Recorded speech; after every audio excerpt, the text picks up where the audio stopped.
Uperio Mus e Paninoteca da Pasquale Cavaliere, sala interna, veranda coperta, parcheggio custodito e tantissima pulizia.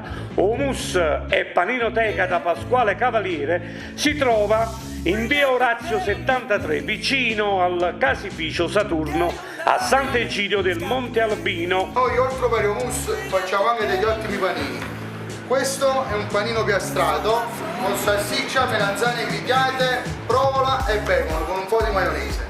Poi abbiamo il panino da pub, che sarebbe questo qua rotondo, che lo piastriamo solamente all'interno. Questo qua è un panino che non si piastra, con un porchetto di ariccia, zucchina alla scapece, provola e bacon. Signori, Mettiamo in tanti. telefono per le tue consegne è il 349 846 81 49. Humus da Cavaliere è sponsor di Magic Music TV.